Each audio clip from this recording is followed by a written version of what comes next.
by talking because he's in it up to his eyeballs. He is absolutely going to town and saying he broke up with Jeffrey Epstein, not because he was a pedophile, but because he was stealing employees from Mar-a-Lago. I is taking people from the spa. I didn't know that. And then when I heard about it, I told him, I said, listen, we don't want you taking our people, whether it was spa or not spa. I don't want him taking people. And he was fine. And then not too long after that, he did it again. And I said, out of here. Mr. President, did one of those stolen, persons that include Virginia Jeffrey? I don't know. I think she worked at the spa. I think so. I think that was one of the people. Yeah. This tells me Mar-a-Lago was absolutely just the hub of Jeffrey Epstein going in and getting girls. And Trump knew about it. He says he didn't. He absolutely knew. No, he said he did know. He said in an interview years ago that Jeffrey Epstein is a really good friend of mine. He likes the ladies a little on the young side. He's known about this for decades. And what pisses me off about the whole Jeffrey Epstein thing is, aside from the horrible abuse that thousands of young girls endured at the hands of Ghislaine Maxwell and Jeffrey Epstein, is that the Democrats did not keep this alive during the campaign because MAGA is the party of sexual deviance. Trump endorsed back in his Trump 1.0, a senator from Alabama that was a child molester. So everybody acting so surprised about all of this. Trump's been a sexual deviant who's wanted to screw his daughter for a long time. And it goes on record. He brags about seeing naked pageant girls, talks about how hot his daughter is and what a great piece of ass she has been up to his eyeballs with the Jeffrey Epstein thing. Why the Democrats are always trying to run around with like Liz Cheney and try to talk about if your policy is you want to try to peel away people from the right to vote for you, you have to go knee deep into all of these conspiracy theories, which this isn't even a conspiracy theory. Donald Trump knew exactly what Jeffrey Epstein was doing. And I believe on Howard Stern, there's a video of Trump saying that his cutoff date for sleeping with girls is 12. Right. He absolutely, this is zero shock to me. I have known he's in it up to his eyeballs from jump. The fact that Ghislaine Maxwell went to Mar-a-Lago to pick up girls, we knew that. Everybody knew that. But Trump, I find so offensive. They stole. He keeps using the word stole. So it's just, again, when he talks about farmers owning the people that work for them that are immigrants, it all goes back to he dehumanizes people. And now he's saying, oh, well, I got rid of Jeffrey Epstein in 2002. Well, the rolls of Mar-a-Lago tell a different story. So you see the Miami Herald saying Trump says Epstein was never a Mar-a-Lago member. He was. New book tells what got him exiled. And then you skip to Epstein, in fact, had been a member until October 2007. So for Trump to sit here and act like he didn't know what was going on is absolutely ridiculous. Why we have to continue every day to talk about it and not go and impeach this man is beyond me, because now Ghislaine Maxwell, she wants immunity. She wants her cases resolved so she can run into Congress and say it was everybody but Donald Trump. Believe me, not the evidence, even though I'm a proven liar. And then one thing I have to continue to talk about is the grift. Donald Trump is enriching himself every day to the tune of $1 billion a month. He's using taxpayer funds for his clubs. He is profiting off the presidency, and he's absolutely open about it. Critics who say this was a promotional trip for you and your business, that it promoted you and your business personally. What do you say to that? I haven't heard that, no. I haven't heard that. Did you get to see my drive in the first hole? You hit it straight and pretty high, yeah. Pretty long. It's pretty long. That's no Joe Biden, let me tell you. That's not Biden, right? That was a good drive. This man is so gross. He's profiting off the president. Put up the next clip that we have, Kylie. Sources with direct knowledge of the matter tell Rolling Stone that one of the lessons Trump took away from his previous stint in the White House is that he was wrong to leave a ton of money on the table as president. The headline is, Trump thinks it was stupid not to cash in harder on his first term. He's making up for it. As the president mixes public service with personal profit, he's making the world safe for corruption. This man is walking corruption, and nobody is talking about it. Why are we not talking about this every day? You can buy Donald Trump, invest in his crypto scheme. You can buy Donald Trump, invest in his stupid Truth Social stock. This man is selling the presidency. Just ask Qatar. It's just crazy. Well, the bell that has been rung here is going to take a very long time to be unrung, because right now the stock market's doing okay. But as these trade policy and all of this self-enrichment and the camera lens comes into focus as to how corrupt the United States of America is, our economy will follow suit. Corrupt governments don't have strong economies. Transparent, strong governments have strong economies. And now for our trading partners and allies, they know that 77 million Americans are fine with corruption. 77 million Americans are fine having a political party that embraces sexual deviance.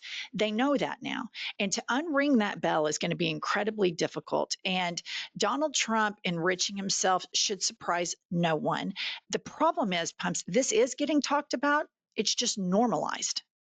It's worse.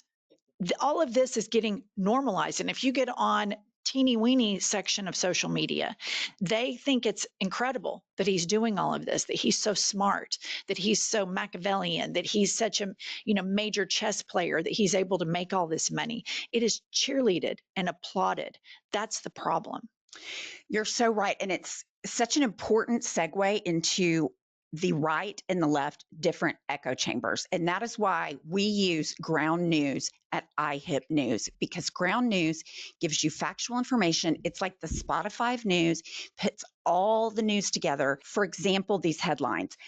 On the left, judge rules Trump administration must fund Planned Parenthood, blocking part of the big, beautiful bill. On the right, they say the judge mandates Medicaid funding for all Planned Parenthood clinic. That's why ground news is so important. Listener, I really like ground news because it tells you exactly who owns the source. It tells you a factuality meter. And I think we have so much agency about how we educate ourselves on the news. And you can see the normalization of a lot of these autocratic tendencies that are coming out of the administration. And you see how a large portion of the American public is getting primed to accept this and applaud this. That's why we want you to join us by going to groundnews.com/IHIP, and you can get 40% off the Ground News Vantage plan that Pumps and I use every single day. They're subscriber funded and female founded. By subscribing, you're not only getting a tool we all need today, you're also supporting our work. That's ground, GROUND, news.com/IHIP. And Kylie has pinned that right below in the show notes. That moves me right into my next point about, Stephen Colbert, an outright critic of Trump and CBS for the settlement, the appeasement that they did to Trump. He's been canceled.